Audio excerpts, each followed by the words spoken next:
안녕하세요. 여러분은 이런 상상 많이 하시는지 모르겠네요. 어느 날 눈을 떠보니 부자가 되어 있다던가, 내가 모르는 내 돈이 어디서 발견되는 것 같은 상상 말입니다. 아마 대부분의 사람이 이런 기분 좋아지는 상상들을 한 번쯤은 해봤을 텐데요. 하지만 그런 상상을 하면서도 우린 알고 있죠. 그건 상상일 뿐이고 이런 일이 일어나지 않을 거라는 걸 말입니다. 하지만 여기 정말 그런 일이 일어나신 분이 있어요.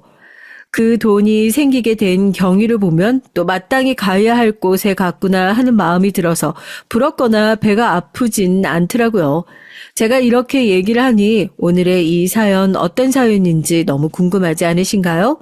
재미와 감동, 그 모든 것이 다 담겨 있는 사연이 준비되어 있으니까 궁금하시다면, 그리고 오늘 재밌는 얘기가 너무 듣고 싶으신 분이라면 어디 가지 마시고 지금부터 마지막까지 저와 함께 해주세요. 안녕하세요. 전 경기도에 살고 있는 40대 남성입니다. 현재는 어린 딸아이와 단둘이 살고 있어요. 얼마 전까지만 하더라도 혼자였는데 이젠 책임져야 하는 가족이 생긴 거죠. 남자 혼자 아이를 어떻게 키워? 어린 자식은 짐이지 짐이라고 주변에서들 많이 얘기하곤 하지만 전 저희 딸아이가 정말 축복이라고 생각합니다. 만약 저희 딸아이가 없었다면 전 지금쯤 이 세상 사람이 아닐지도 모르니까요. 그리고 딸아이 덕분에 뭔가 찾아내기도 했으니 저희 딸아이는 저에게 복덩이인 셈이죠. 딸아이 둘이 함께 산다고 하면 사람들이 미혼부인 줄 아는 경우가 많은데 전 미혼부는 아니에요. 결혼했다가 이혼했거든요. 뭐 정확히 얘기하면 이혼을 당한 거나 마찬가지긴 하지만요. 최근까지 딸아이인 자기 엄마와 살다가 최근에 저와 함께 살기 시작한 겁니다. 지금 와서 돌이켜 생각해 보니까 정말 많은 일들이 있긴 했네요. 그렇게 된 사연을 조금 설명해 드려야 될 것 같네요. 이 얘기는 사실 할까 말까 조금 망설여지는 얘기긴 한데요. 전 괜찮은데 언젠가 딸아이가 이 모든 전후 사정을 알게 되고 나서 상처받지 않을지 하는 걱정이 돼서 말이죠. 하지만 그런 걱정에도 불구하고 이 얘기를 꺼내게 된 건 제가 딸아이를 정말 잘 키울 자신이 있어서기도 하지만 저와 딸아이는 엄밀하게 말하면 피해자인데 왜 피해자가 더 조심해야 하나 하는 생각이 들어서이기도 해요. 가해자인 아내는 요만큼의 죄책감도 느끼고 있지 않은데 말이죠. 아내를 처음 만난 건 아주 우연한 일이었어요. 저와 가장 친한 친구가 당시에 만나던 여자친구의 친구였거든요. 그러다 보니 아내와도 몇 번 얼굴을 볼 일이 생겼고 점점 가까워졌던 것 같네요. 당시 아내는 정말 좋은 사람같이 보였어요. 전 그리고 그런 아내가 마음에 들었습니다. 연애는 자연스럽게 시작됐고요. 남녀 사이라는 게 언제 불꽃이 일진 모르는 거잖아요. 어느 순간 그렇게 되어 있더라고요. 연애는 어물쩍 시작됐지만 그래도 전 아내를 정말 많이 사랑했습니다. 주위에서 저같이 여자한테 헌신하는 남자를 처음 본다는 말을 많이 들었어요. 하지만 전 그게 헌신이나 희생이란 생각을 해본 적은 단 한 번도 없어요. 아내를 너무 많이 사랑했고 그 사랑하는 마음이 크니까 그냥 언제나 져주고 싶었을 뿐입니다. 당시에 저도 그렇고 아내도 어리지 않은 나이였기 때문에 연애하면서도 결혼 생각을 하지 않을 수 없었어요. 그래서 제가 먼저 결혼하자고 얘기를 꺼냈고요. 물론 가장 큰 마음은 아내를 너무 사랑해서 빨리 결혼하고 싶다는 마음이 가장 크긴 했지만요. 아내도 저도 넉넉한 형편은 아니었습니다. 둘 다 어느 정도는 힘든 시절을 겪으며 자랐어요. 특히 전 어머니가 안 계셨거든요.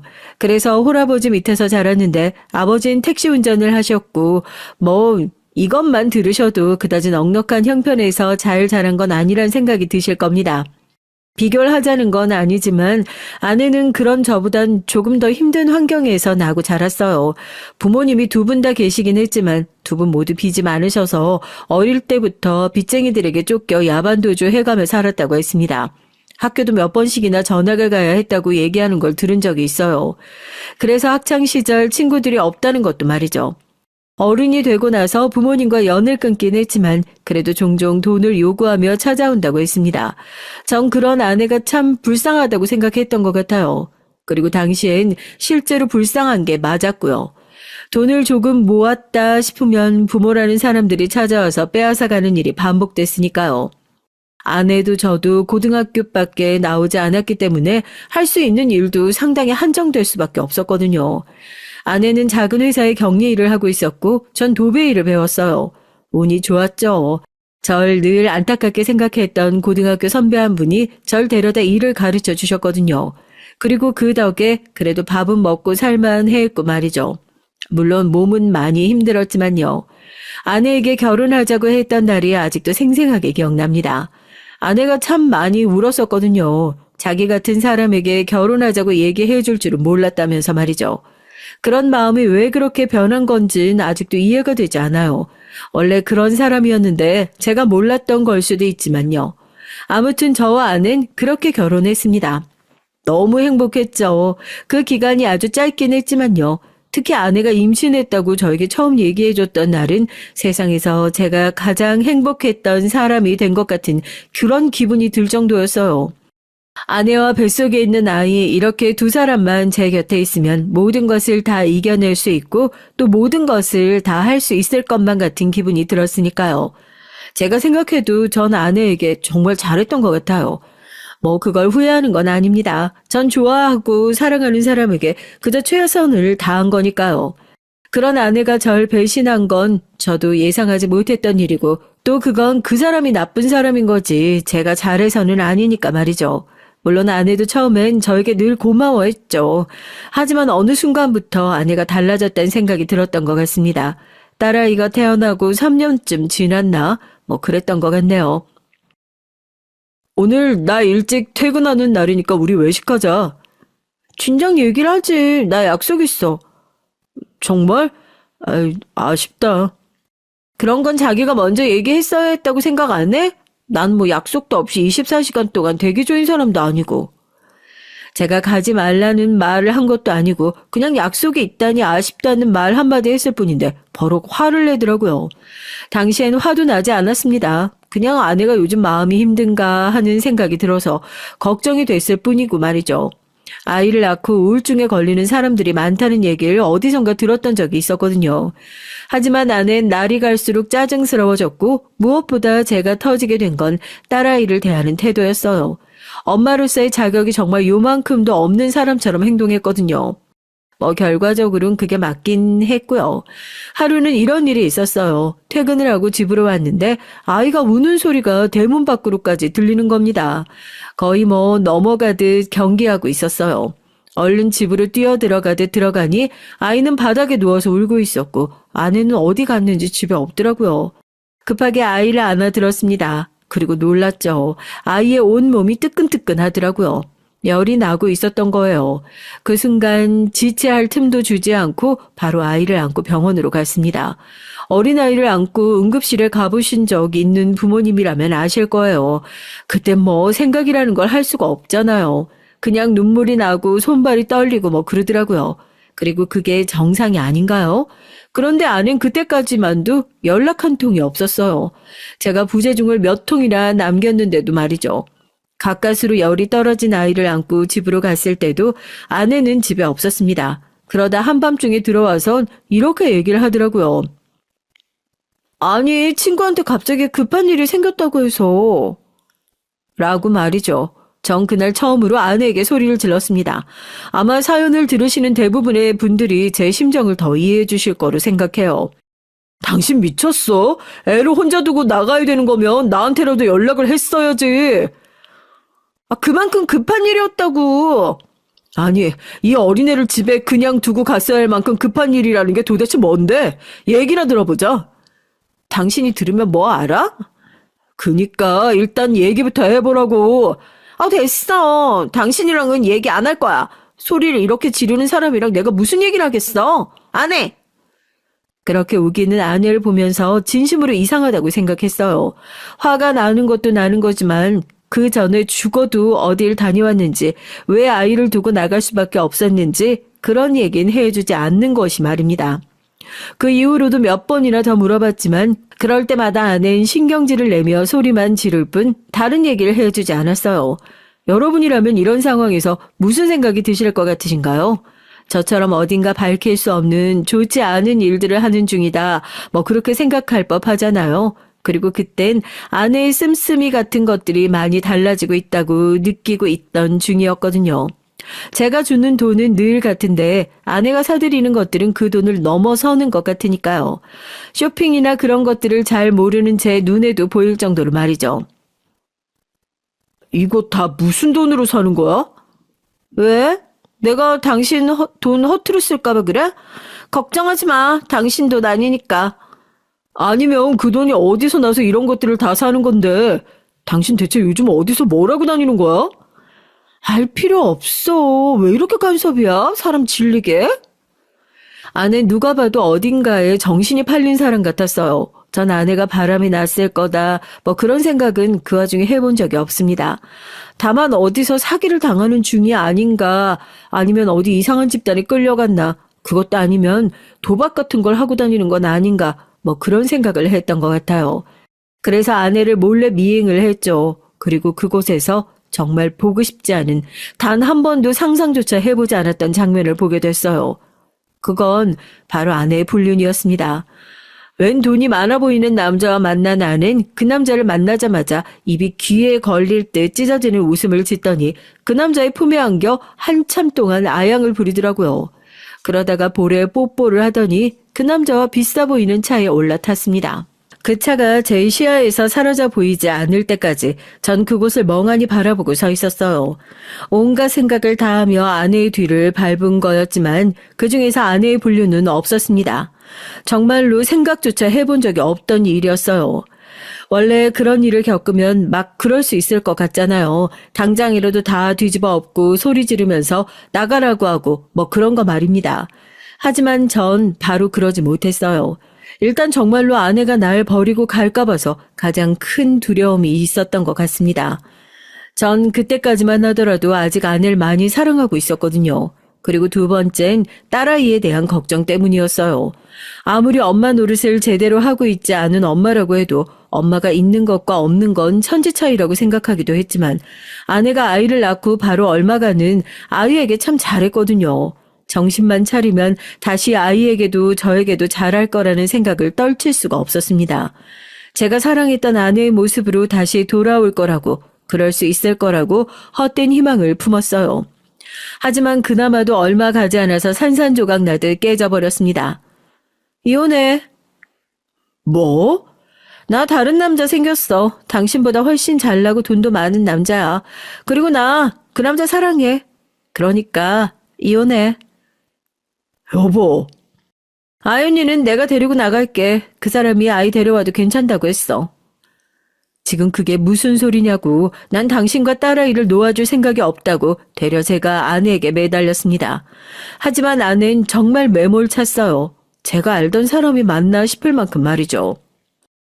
여기서 내 발목 잡는 건 내 앞길이랑 당신 딸 앞길 막는 거나 마찬가지라는 걸 왜 몰라? 그렇게 능력 있고 돈 많고 잘난 사람의 아내로 사는 거, 새아빠라도 그런 아빠 밑에서 사는 게 나에게도 아연이에게도 더 좋은 일이라는 걸 왜 모르냐고.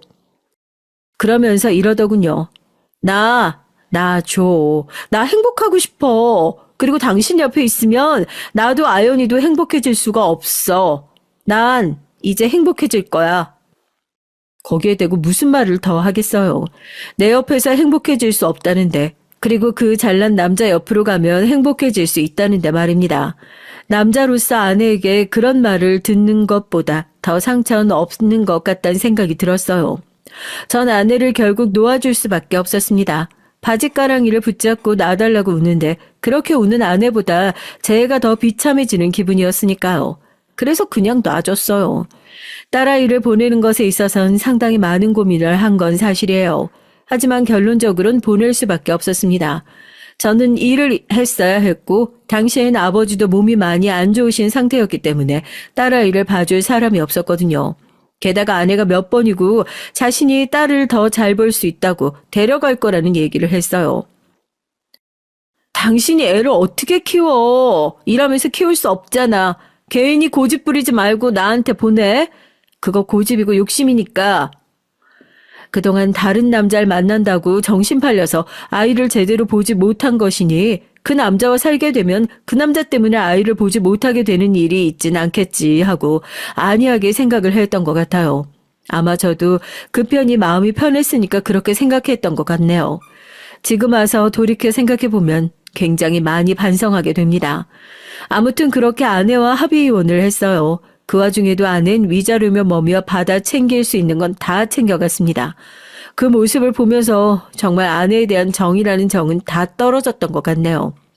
아내의 재혼 소식은 바로 들려올 줄 알았어요. 하지만 꽤 시간이 지나서도 아내가 재혼을 했다는 얘기를 들을 수가 없었습니다. 그러다 친구에게 연락이 왔어요. 앞서 얘기한 그 친구 말입니다. 제가 아내를 만나게 된 이유가 됐었던.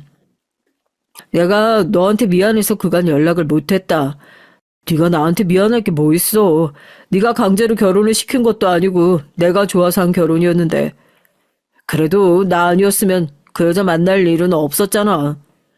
친구는 그렇게 한참 동안 사과를 하더니 오늘 엄청난 얘기를 들었다며 제 속이 조금은 풀릴지도 모르겠다는 얘기를 하면서 이 얘기를 해주더군요.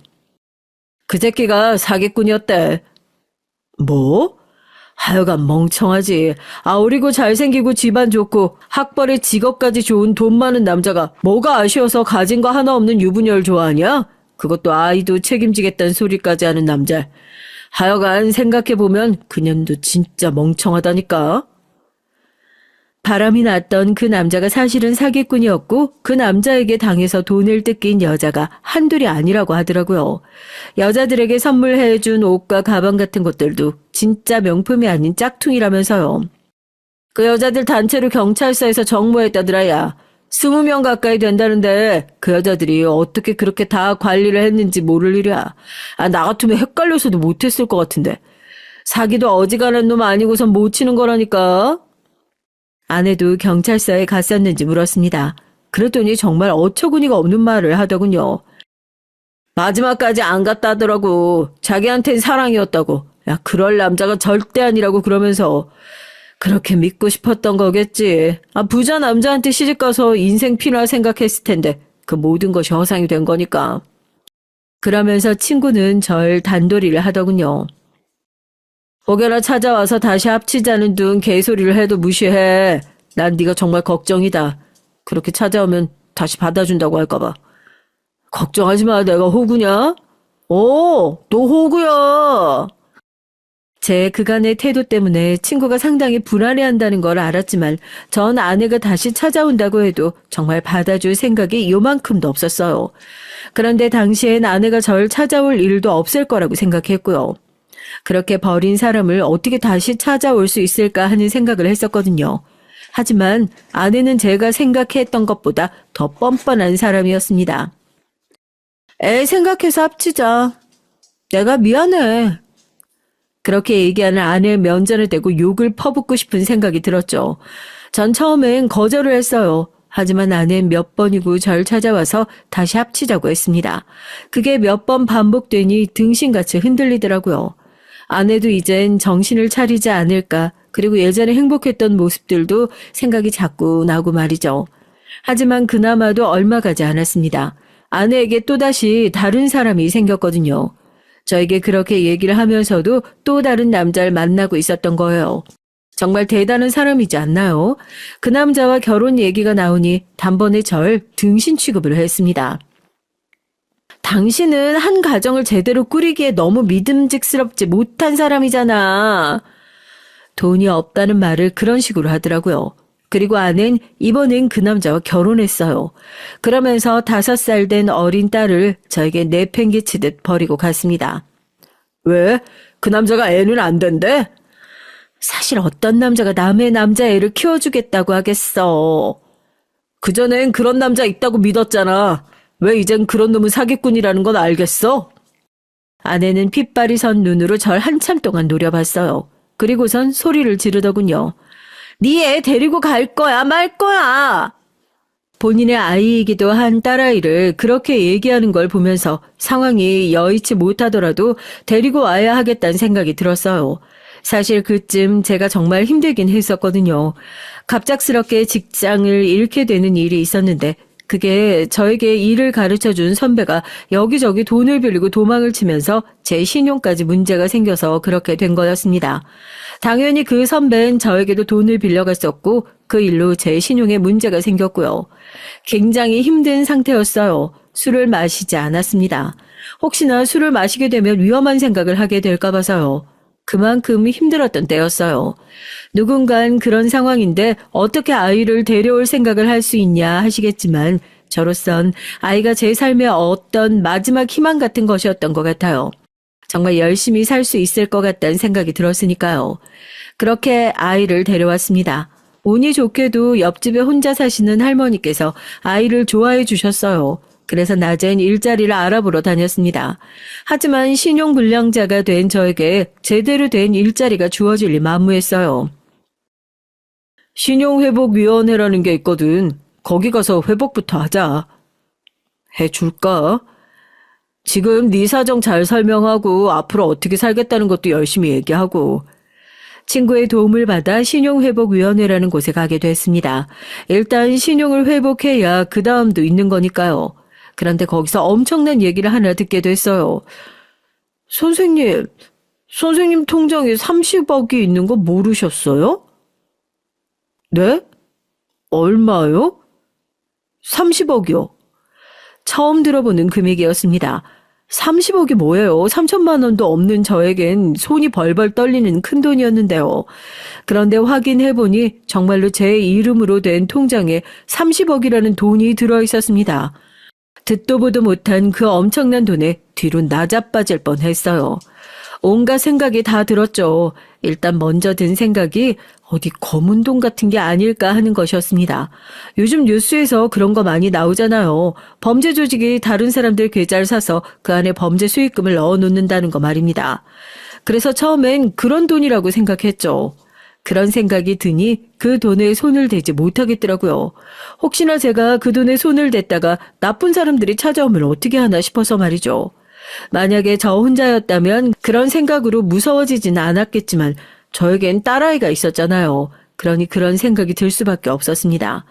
그래서 제가 생각한 방법은 경찰에 신고를 하는 것이었어요.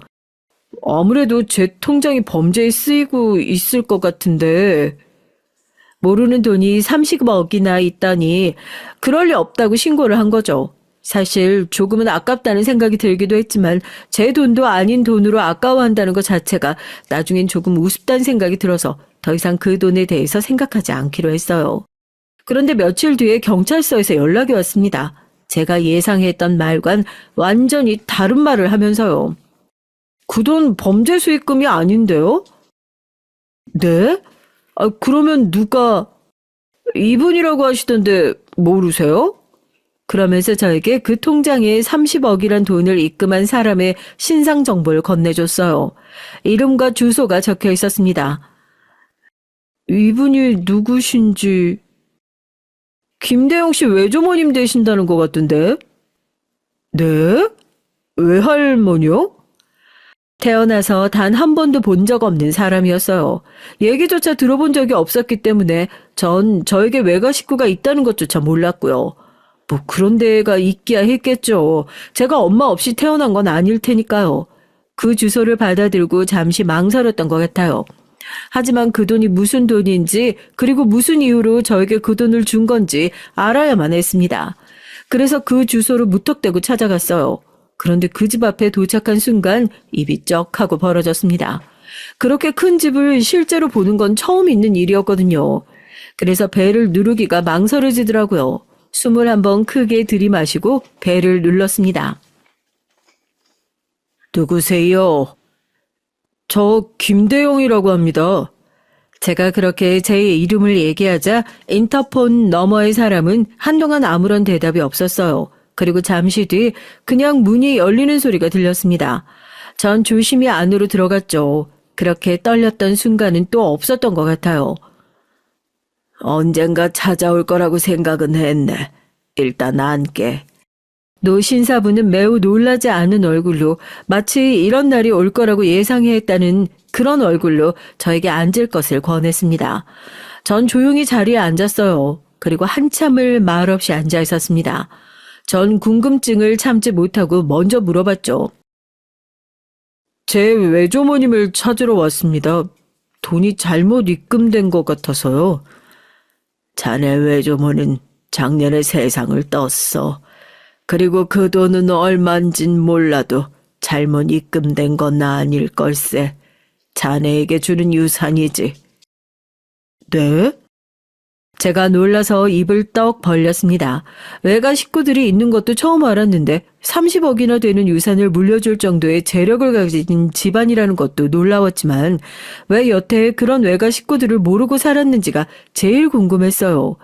그리고 그 노신사에게서 모든 얘기를 들을 수 있었습니다.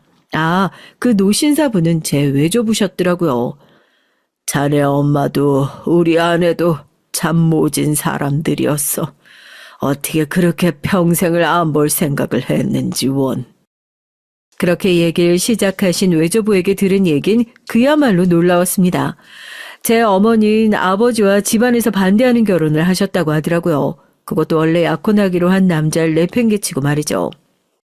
그 일로 자네 외조모가 굉장히 화가 많이 나서 부모 자식 간의 연을 끊고 살자고 했지. 그런데 그 사람도 그렇게 얘기를 할 땐 몰랐을 거야. 정말로 그렇게 다시는 못 보게 되리라곤 말이지. 어머니가 사고로 돌아가셨다는 얘기도 어머니가 돌아가시고 나서 한참 지나서야 듣게 되셨다고 하시더군요. 완전히 왕래를 끊고 살아서 뭘 하고 지냈는지도 몰랐다고요. 그때 알았어. 내 딸이 아들 하나를 낳았다는 걸. 그렇게 얘기하시며 절 바라보시는데 어딘가 우실 것 같은 얼굴이었습니다. 그 사람이 그러고 나서 정신을 놓았어. 자기가 딸을 그렇게 만들었다고 생각했거든. 그래서 평생을 아픈 채로 살다가 갔네. 전 아무런 말도 할 수 없었습니다.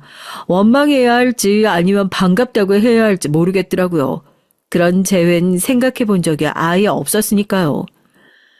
자네를 데려올까도 생각했었는데 나도 자네가 예쁘진 않았네. 내 딸과 내 아내를 그렇게 만든 게 자네 아버지와 자네라고 생각했으니까. 게다가 집안의 반대도 심했고 그래서 그냥 없는 사람이다 생각하고 살았네. 전 아무 말도 하지 않고 그저 듣고만 있었던 것 같아요. 사실 그런 말을 해야 할지 몰라서 더 말을 하지 못했던 것도 있습니다. 하지만 이건 궁금했어요. 그런데 유산은 왜 주신 거예요? 그렇게 미운 사람에게 왜 그렇게 큰 돈을 주고 가신 건지 도통 이해가 되질 않더라고요.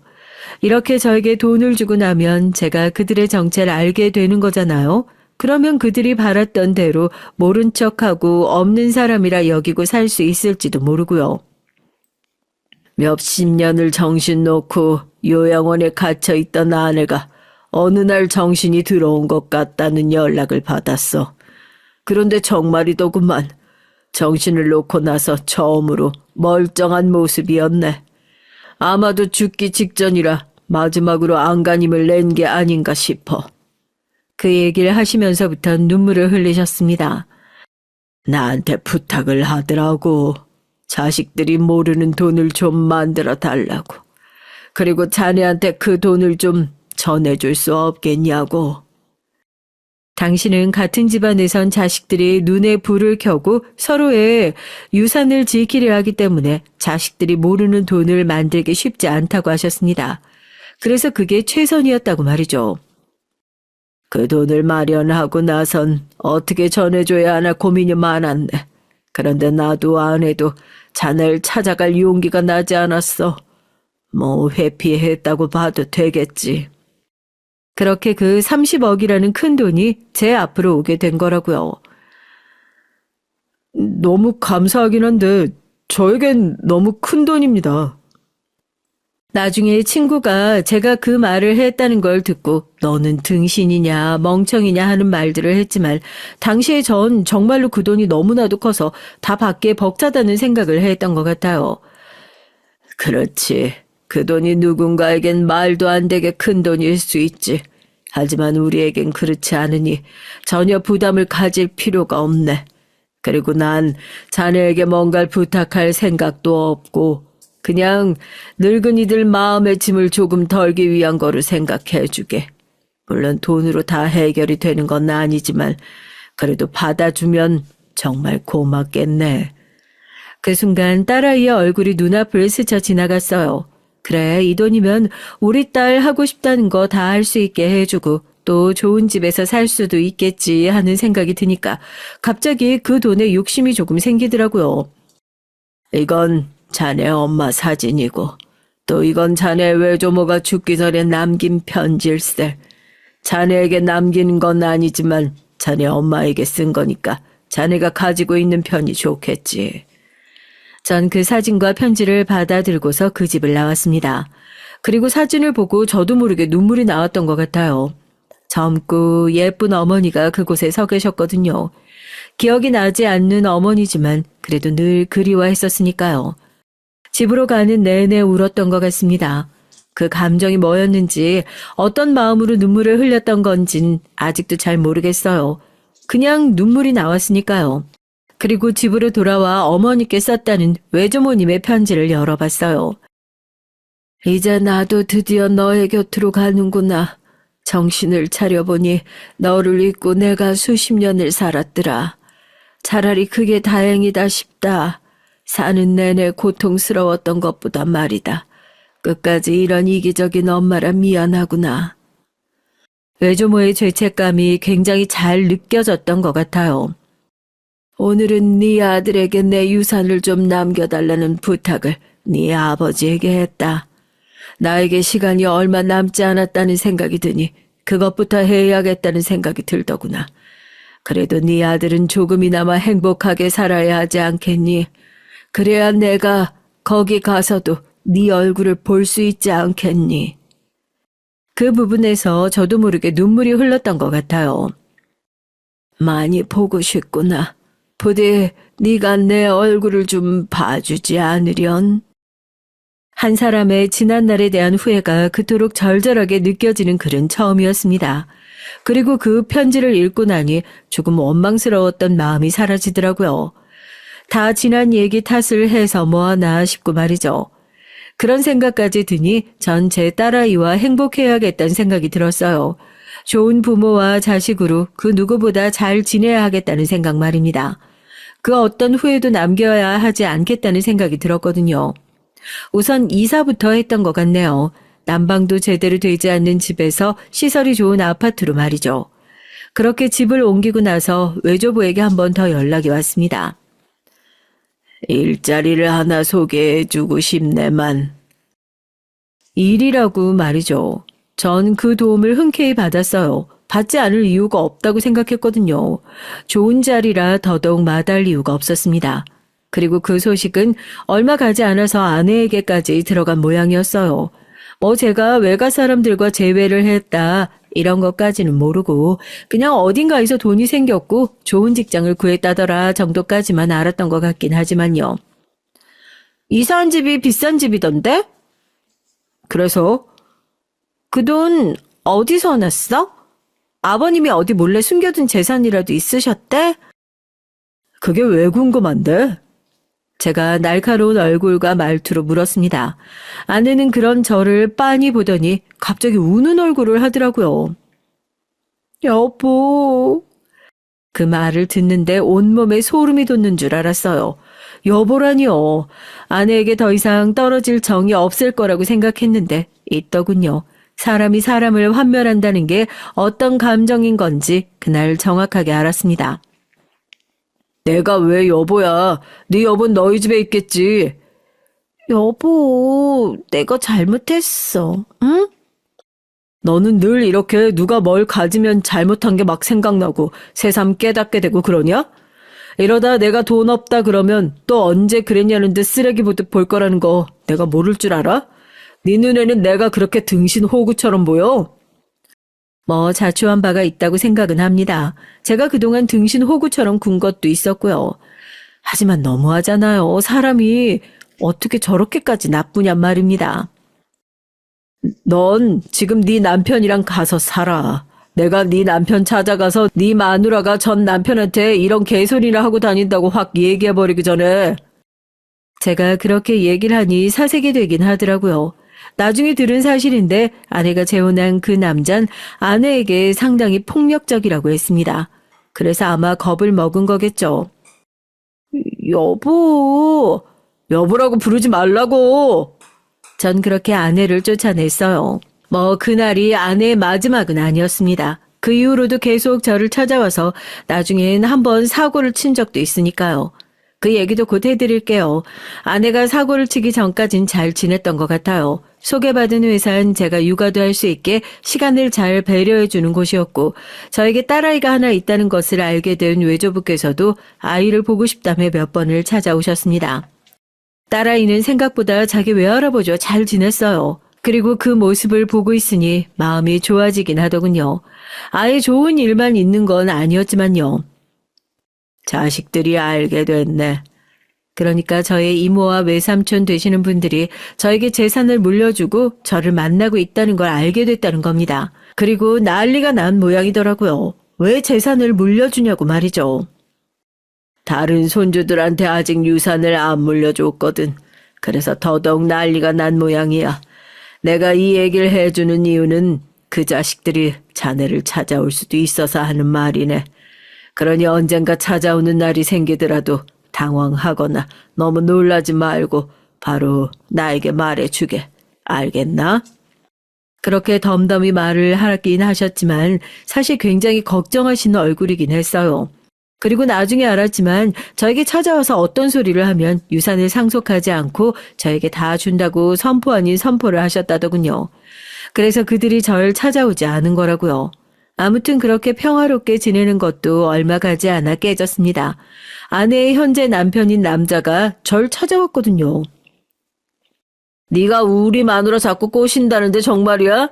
이 새끼가 이미 헤어진 전 부인을 왜 만나는 건데, 어? 어디서 뭘 보고 무슨 소리를 듣고 온 건지 찾아와선 다짜고짜 소리를 지르면서 제 멱살을 잡더군요.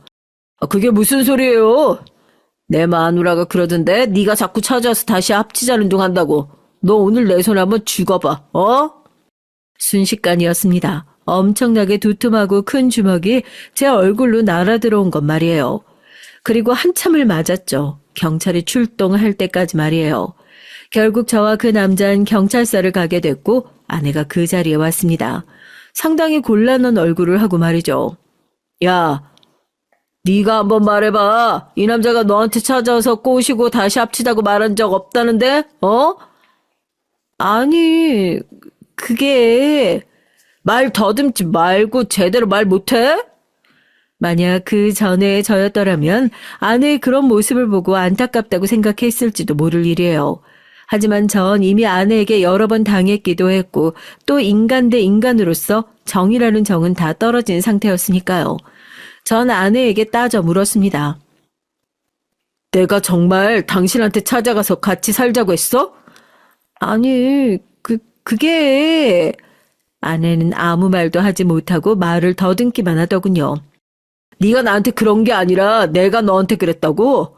얼마 전에 나 먼저 찾아와서 매달린 건 네가 아니라 네 분신이냐? 어? 그 순간 아내와 아내의 남편이 그 자리에서 굳는 게 보였습니다. 사실 그 뒤로 무슨 일이 일어나건 말건 상관이 없었어요. 전 더 이상 아내로 인해 피해를 보고 싶지 않았거든요. 정말 더 이상은 그러고 싶지 않았습니다. 난 이제 더 이상 너 때문에 나나 우리 딸이 피해보는 상황 만들고 싶지 않아. 그렇게 되도록 두지 않을 거고. 그러니까 다시는 이런 식으로 나 귀찮게 하지 마. 그리고 당신! 아내의 남편이 움찔하더군요. 전 그 사람을 빤히 바라보고 앉아 눌러서 말하듯 말했습니다. 이런 식으로 다시는 나 찾아오지 마쇼. 그리고 자기보다 체격도 작고 힘없는 사람 괴롭히는 거 아니오. 그게 어떻게 남자라고 할 수 있겠소? 라고 말이죠. 그 남자는 굉장히 욱한 것 같았지만 뭐라고 할 말을 하지 않더군요. 그리고 그 순간이었습니다. 아니 이게 어떻게 된 일입니까? 대체 무슨 일이세요? 외조부님을 만날 때 종종 얼굴을 본 적이 있는 변호사분이셨어요. 무슨 일이 생기면 전화라고 해서 했는데 한달음에 달려오셨더라고요. 저 김대영 씨 대리인 되는 사람입니다. 그리고는 경찰에게 명함을 건네곤 상황 정리를 다 하시더라고요. 역시 전문가는 다르다고 하는 생각을 했던 것 같네요. 그리고 그 과정에서 제 구체적인 상황을 아내가 알게 됐어요. 제 엄청난 자산을 가진 집의 외손자라는 것도 또 지금 굉장히 큰 재산을 상속받았다는 것도 말이죠. 그리고 그 얘기를 듣고 아내는 이성을 잃었습니다. 여보, 내가 잘못했어. 나 용서하고 다시 받아줘. 나 당신 없으면 안 돼. 우리 사이엔 딸도 있잖아, 응? 갑자기 제 바짓가랑이를 붙잡으며 그렇게 얘기를 하더라고요.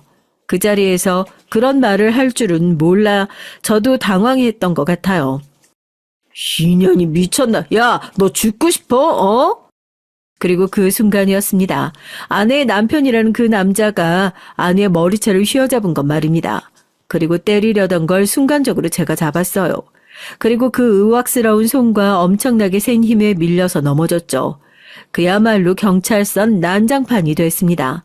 경찰이 나서서 말리고 아내는 계속 울고 있고 아내의 남편은 소리를 지르고 말이죠. 아마도 제 인생에서 가장 엄청났던 장면 하나만을 꼽으라면 바로 그 장면이지 않나 싶네요. 그날은 정말 다시 생각해도 드라마 같았어요. 막장 드라마 속에 제가 들어가 있는 기분이 들었거든요. 아직도 어떤 남자의 얘기를 듣는 것 같은 기분이 드는 것만 봐도 말이죠. 아내는 그 뒤론 연락이 없었습니다. 사실 걱정이 아예 되지 않았던 건 아니었어요. 그 남자가 얼마나 우악스러운지 그날 봤잖아요. 그냥 걱정이 안 되진 않더라고요. 하지만 따로 알아볼 생각을 해보진 않았던 것 같아요. 다만 나중에 변호사분께 얘기를 조금 들은 게 있기는 해요. 이혼하셨더군요. 그래요? 그 남자가 자주 폭력을 행사했던 모양이에요. 그걸 빌미로 이혼을 한 모양인데 나쁜 사람한테 단단히 잘못 걸린 것 같긴 했어요. 왜 그런 사람들 있잖아요. 끝까지 찾아가서 괴롭히는 사람들 말입니다. 어떤 유형의 인간인지 대충 짐작이 되긴 하더라고요. 하지만 그럼에도 불구하고 전 아내가 불쌍하다던가 아내를 다시 받아주겠다던가 그런 생각은 들지 않았습니다. 힘든 상황이 생기면 뒤도 돌아보지 않고 남편이고 자식이고 다 버릴 여자라는 걸 이미 너무나 잘 알고 있잖아요. 다시 그런 일이 일어나지 말라는 보장도 없고요. 아마 아내는 계속해서 절 찾아올 겁니다. 그 정도의 각오는 하고 있어요. 그리고 전 계속해서 그런 아내를 쳐낼 거고요. 이젠 넘어가지 않을 자신이 완전히 생겼거든요. 아버지가 최근에 돌아가신 아버지 유품을 정리했습니다. 그것들을 보고 참 많이 울었던 것 같아요. 아버지는 단 한 번도 저에게 어머니 얘기를 자세히 해주신 적이 없으셨거든요. 그냥 사고로 돌아가셨다는 말 말고 말이죠. 전 그게 너무 힘든 기억이라 말씀하시고 싶지 않으신가 보다 뭐 그렇게 생각했고 여쭤보지 않았었고요. 그리고 어느 순간부터 잊은 듯이 사신다 생각했습니다. 세월이 약이라는 생각을 하기도 했고요. 하지만 아니었어요. 아버지는 어머니를 단 한순간도 잊은 적이 없으시더군요. 유품을 정리하는데 어머니의 물건이 너무나 많이 나왔습니다. 이걸 어디다 두셨지, 나는 왜 몰랐지 그런 생각이 들 정도로 말이죠. 생각해보면 아버진 그간 재혼의 기회도 많으셨어요. 아프시기 전까지 아버지 좋다고 쫓아다니던 분들이 몇 분이나 계셨던 게 어렴풋이 기억도 나고 말이죠. 하지만 어머니가 돌아가시고 아버진 그 어떤 여성분도 만나셨던 적이 없습니다. 제 기억엔 말이죠. 남자 혼자 아이를 키운다는 것이 여간 힘든 일이 아니셨을 텐데도요. 두 분이 정말 많이 사랑하셨구나. 지금 두 분 만나서 회포를 풀고 계시겠구나 하는 생각이 드니까 아버지의 죽음이 조금은 덜 슬퍼지는 기분도 들었던 것 같아요. 그리고 어딘가 마음이 좋아졌던 것 같네요. 두 분이 정말 사랑했고 그리고 전 그 사랑을 통해 만들어진 사랑받는 아이였다는 것을 어렴풋이 알게 된 느낌이었거든요. 어머님의 유품을 정리하기 전에 외조부님께 보여드려야겠다는 생각이 들었습니다. 그래서 몇 가지를 들고 갔어요. 외조부님은 아무 말씀을 하지 않고 그저 어머니의 유품을 멍하니 바라보셨어요. 그러고 우셨습니다. 그렇게 우시는 건 또 처음 봤어요. 마치 어린아이가 우는 것 같은 울음이었거든요. 아무리 세월이 많이 지났다고 한들 먼저 간 자식은 언제나 가슴속에 있는 거구나 하는 생각이 들었던 것 같네요.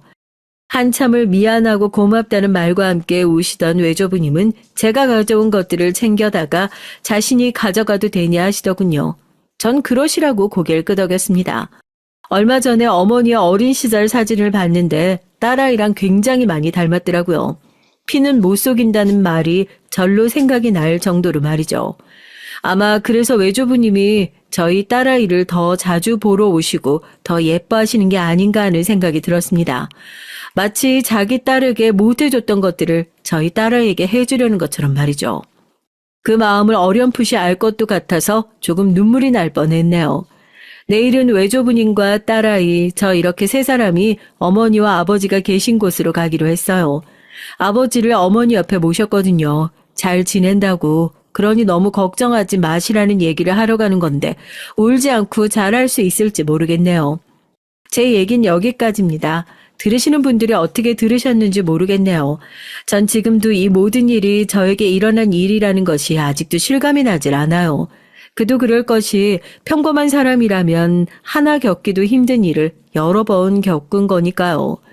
그리고 사람의 인연이라는 게, 그리고 운명이라는 것이 어쩌면 정말로 존재하는 게 아닌가 하는 생각도 했고 말이죠. 그런 생각이 드니 닫혀있던 마음이 조금은 열리는 것도 같아요. 이제 다신 절대 재혼을 한다든지 하는 생각을 하지 않았었거든요. 하지만 지금은 좋은 사람이 나타나면서 그것도 괜찮지 않을까. 어딘가에 저희 어머니 아버지와 같은 인연이 저에게도 있지 않을까 하는 생각도 들고요. 이제 전 그만 얘기를 마무리하겠습니다. 저와 딸아이 너무 행복하게 잘 지내고 있고 앞으로도 그럴 거예요. 그러니 만약 혹시라도 어디선가 아내가 이 사연을 듣고 있다면 이 말을 꼭 하고 싶네요. 난 이제 당신이 정말 필요 없고 그건 딸아이도 마찬가지니까 더 이상은 우리 앞에 나타나지 말라고요. 사람이 양심이라는 것이 있다면 말이죠. 마지막까지 제 얘기 들어주시고 공감해 주셔서 감사합니다. 길지 않은 세월이었지만 살다 보니 건강이 최고더라고요. 그러니 언제 어디서나 건강 조심하세요. 안녕하세요, 여러분. 전 30대 여자입니다. 평소 출퇴근할 때 즐겨 듣던 사용 프로그램에 제가 직접 얘기를 보내게 될 줄 몰랐어요. 저에게도 이런 일이 벌어질지 몰랐지만 지금은 속 시원하게 해결하고 누구에게도 말할 수 없었던 깊은 얘기를 해볼까 합니다. 말솜씨가 부족하지만 여러분들의 생각을 묻고 싶어서 이렇게 보내게 됐어요. 전 20살 초반 때부터 만나오던 남자친구가 있었습니다. 어려서부터 항상 좋은 대학에 가려고 공부만 하다 보니 그동안 남자친구를 사귀어본 적이 없어서 첫 연애에 가까웠죠. 처음 연애를 시작하고 나선 제가 이런 감정을 느낄 수 있다고 느끼게 됐는데요. 아무래도 20대 초반부터 만나다 보니 입대부터 시작해서 대학 졸업 그리고 취업 때까지 항상 함께했던 사람이었죠. 군대까지 기다릴 줄은 몰랐는데 고무신에서 꽃신을 신고 서로 아껴주며 만나서 그런지 시간이 갈수록 이 사람과는 정말 결혼까지 할 수 있을 것 같았어요. 남자친구는 다정한 성격에 자기 일에 있어서 책임감을 가지는 모습을 보고 그 사람을 만나면서 배울 점이 많다는 것도 느끼게 됐습니다. 저희의 관계가 조금씩 달라졌던 시점은 남자친구가 군대를 전역하고 난 뒤에 행정고시를 준비하기 시작했을 때였어요. 오빠 이번에 복학한다고 했지? 아니, 이번에 복학을 좀 미루고 행정고시 준비해보려고. 그래도 대학은 미리 졸업하고 준비하는 게 낫지 않아? 그냥 빨리 보고 공무원 된다고 생각하면 대학은 필요 없을 것 같아서.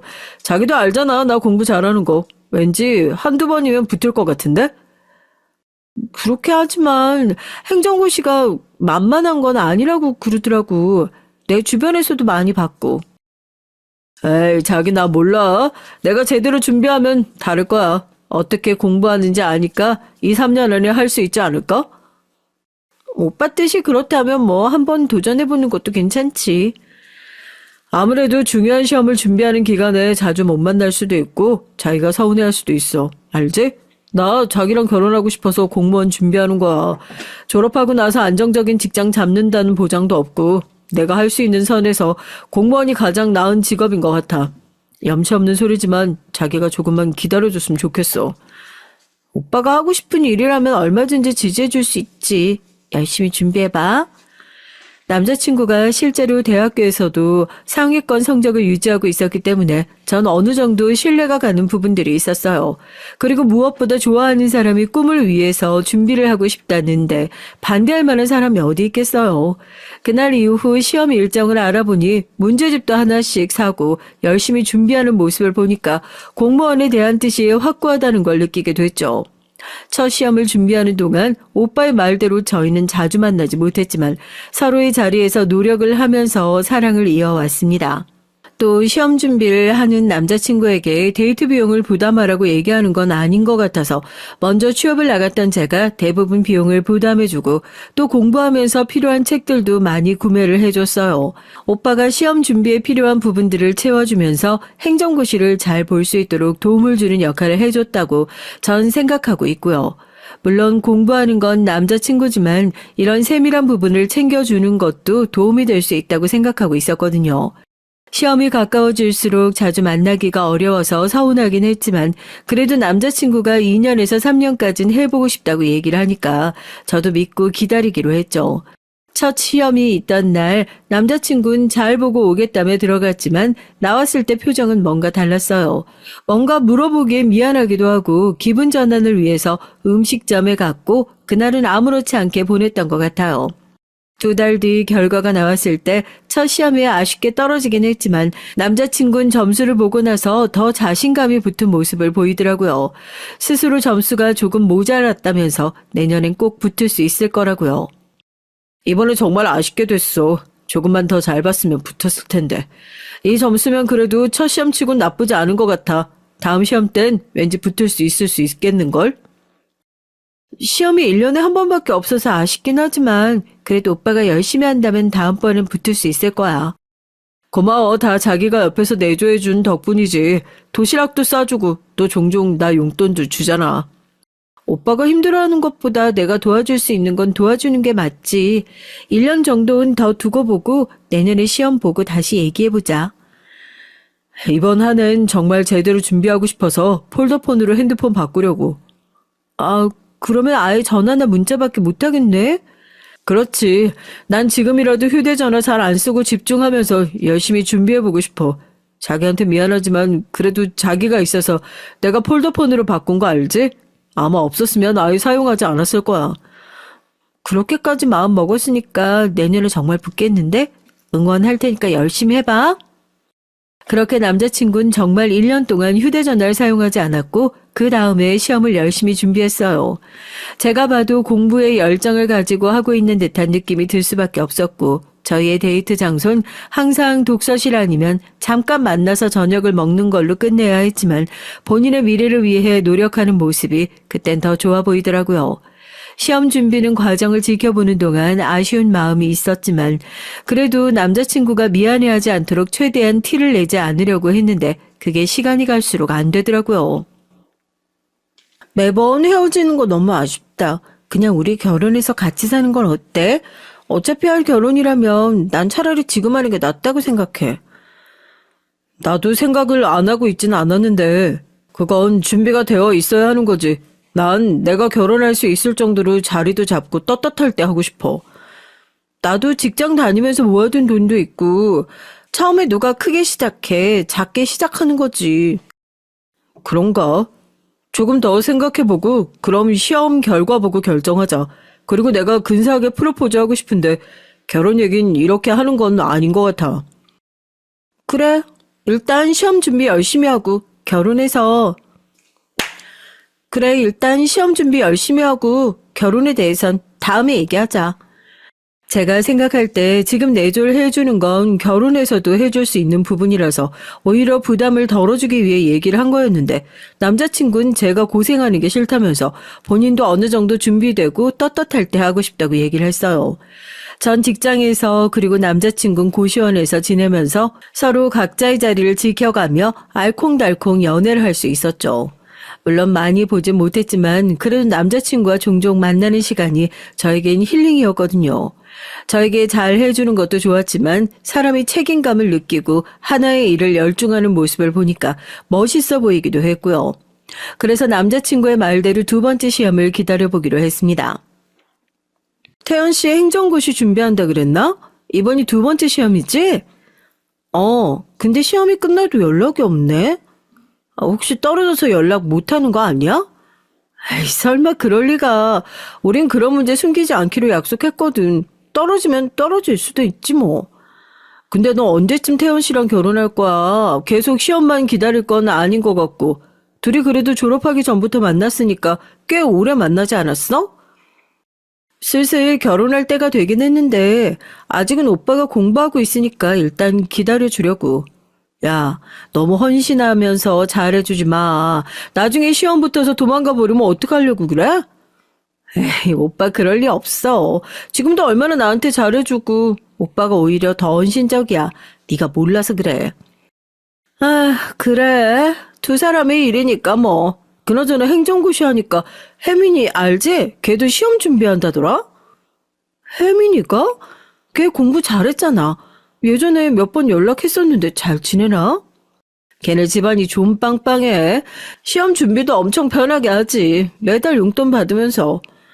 진짜 대단한 집인가 보네. 용돈까지? 뭐 너희 집에 비하면 별거 아닐 수도 있는데 걔네 집도 장난 아니더라고. 친구와 즐겁게 술자리를 가지긴 했지만 사실 친구의 말을 듣고 불안하지 않았던 건 아니에요. 저도 어느 정도 결혼에 대한 생각이 있는데 저만 조급한 것 같고 따로 남자친구는 얘기도 꺼내지 않으니까 제가 너무 앞서가는 것 같다고 느껴지기도 했었거든요. 친구의 말을 들으니 혹시라도 정말 그런 일이 생긴다면 어떡하나 싶기도 하고요.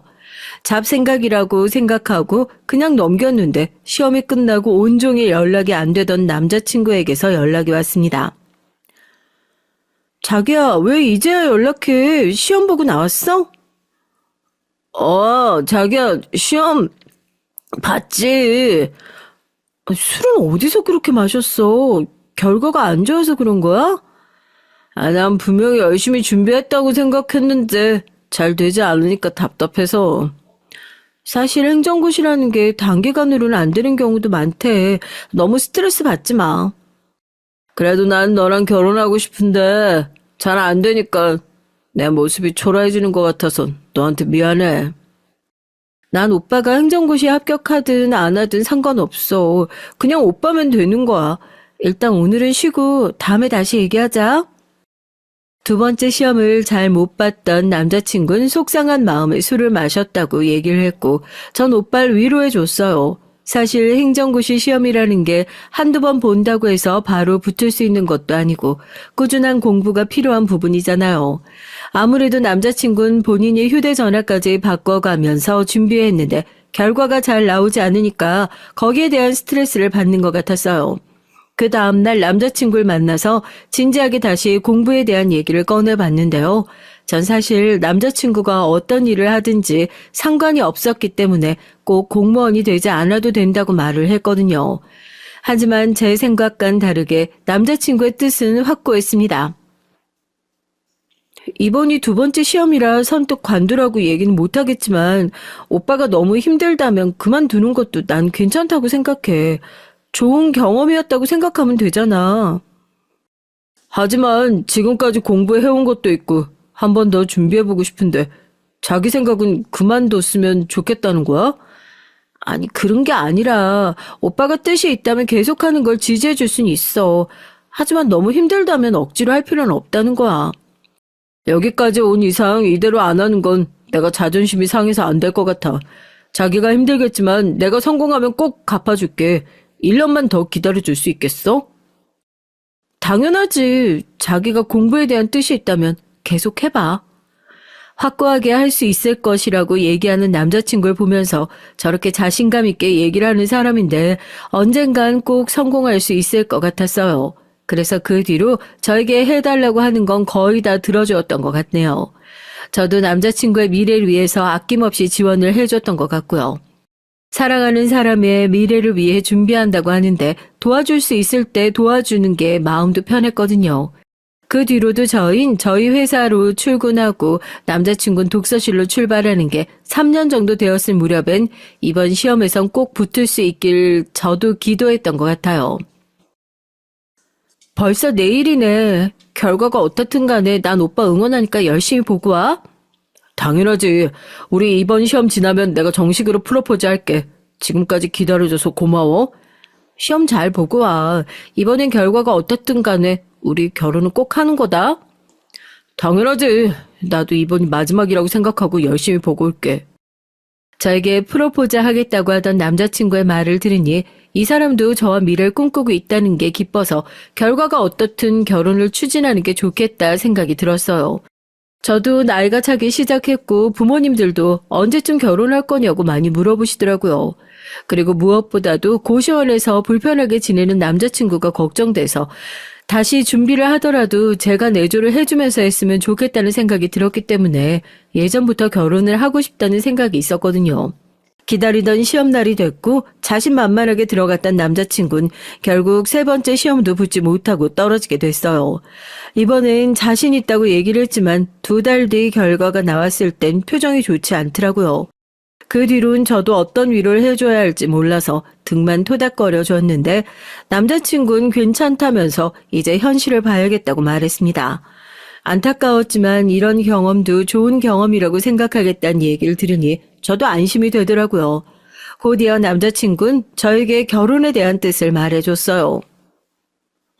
자기 말대로 시험 때문에 결혼을 미루는 건 아닌 것 같아. 결혼하고 나서도 계속 준비할 수 있을 것 같기도 하고 자기만 괜찮다면 난 자기랑 결혼하고 싶어. 나도 오빠와 미래를 그리면서 내가 오빠 옆에 있었으면 좋겠다고 생각했어. 시험은 나중에 준비해도 되고 취업도 천천히 준비하면 괜찮을 거야. 오빠는 능력이 있으니까. 이해해줘서 고마워. 내가 너무 이기적으로 굴었던 것 같아. 일단 양가 부모님 찾아뵙고 인사도 드리고 나도 일자리 한번 찾아볼게. 시험에 떨어진 건 아쉬웠지만 남자친구가 양가 부모님과 찾아뵈면서 인사도 나누고 취업에 대한 의지를 내세우니까 저도 남자친구를 지지해주기로 했어요. 처음엔 학교 공부도 다 마치지 않은 상태라서 그런지 남자친구는 취업에 대한 걱정이 가장 큰 것 같더라고요. 그래도 예전보다 의지를 가지는 모습을 보니까 저도 옆에서 도움을 주고 싶은 마음에 이제 고시원에선 나와도 되지 않겠냐고 얘기를 했습니다. 이제 오빠도 취업할 건데 고시원에서 나오는 건 어때? 아, 그것도 괜찮지만 익숙해져서 나중에 우리 결혼할 집 구하면 그때 나와도 될 것 같아. 그래도 되지. 그러고 보니까 오빠 고시원은 이름만 들어보고 근처도 못 가봤네. 아무래도 그렇지. 외부인 출입은 안 되는 곳이니까. 그래도 우리 곧 결혼할 건데 뭐가 문제야. 앞으로 더 많이 보면 되는 건데. 그치, 미래 생각하면 뭐 괜찮지. 전 그렇게 남자친구와 결혼할 생각에 부푼 마음을 안고 부모님께도 말씀을 드렸어요. 다행히 두 분께선 이미 남자친구를 알고 있으셔서 쉽게 허락받을 수 있었던 것 같아요. 그리고 결혼을 하면서 집도 한 채 해주고 싶다고 하시더라고요. 시집 갈 때 집이라도 한 채 해가는 게 어떻겠니? 아, 그럼 태연 오빠가 너무 부담스러워할걸? 안 그래도 이번에 결혼 자금 때문에 고민이 많아 보이더라고. 괜찮다. 시험 준비하고 있었다며. 그동안 공부하느라 얼마나 애썼을 거야. 내가 그동안 봐온 태연인 믿을 만한 애니까 결혼 비용은 걱정하지 말라고 해라. 집이 부담스러우면 식장 비용 정도는 우리가 해줄 수 있잖니. 그건 그렇죠. 아빠가 아시는 곳이 있으시다고 들었는데 거기서 할까요? 최근에 생긴 곳이라 리모델링도 잘 되어 있던데. 나중에 상견례 위에 두 사람이 다시 얘기해봐라. 네, 아버지. 그럴게요. 서로 양가 부모님께 얘기를 드리면서 부족한 부분들을 어떻게 채워나갈지 계획을 세워봤는데요. 한동안 취업을 준비한다고 얘기했던 남자친구가 면접도 잘 보고 다니는 줄 알았는데 얼마 전 다시 시험 준비를 하고 싶다고 얘기를 하더라고요. 요즘엔 취업이 더 어렵다고 하던데 그게 맞는 것 같아. 왜? 요즘 연락이 잘 안 와? 이력서는 계속 넣고 있지? 아무래도 학교 공부도 마치지 않았고 내가 다른 경력이 없다 보니까 안 되나 봐. 그래도 잘 찾아보면 분명히 오빠 알아주는 곳이 있을 거야. 그래서 말인데 내가 계속 준비하던 시험을 다시 준비해보는 건 어떨까? 시험 준비 다시 하려고? 주변에 보면 5번도 넘게 시험 보는 사람도 있는데 이 정도 점수면 사실 조금만 더 해봐도 될 것 같거든. 아, 그래. 점수가 어느 정도 나왔는데? 자기는 아마 공무원 준비 안 해봐서 말해줘도 잘 모를 거야. 그냥 간당간당하게 떨어졌어. 진짜 주변에서도 많이 아쉬워하더라고. 나도 그렇고. 전 남자친구의 점수를 그동안 들어본 적이 없었는데요. 시험에 떨어진 사람에게 그런 부분을 세밀하게 물어볼 필요가 없다고 생각했거든요. 아깝다고만 얘기하니까 도대체 몇 점을 맞았길래 저렇게 자신만만하게 얘기를 하나 싶었어요. 또다시 시험 준비를 하겠다는 말을 들으니까 저도 그땐 고민이 되더라고요. 두 번째 시험 이후로는 제가 생활비도 보내주고 고시험비도 종종 보내주다 보니까 금전적으로도 지원이 계속 들어가고 있었거든요. 그래서 결혼은 어떻게 할 거냐고 물어봤죠. 그럼 결혼은 어떻게 준비하려고? 결혼 준비하면서 나도 시험 준비 다시 해볼게. 오빠, 결혼 준비하면서 시험을 준비한다는 게 정말 어려운 일인지 알아? 결혼하면서 해야 할 게 얼마나 많은데.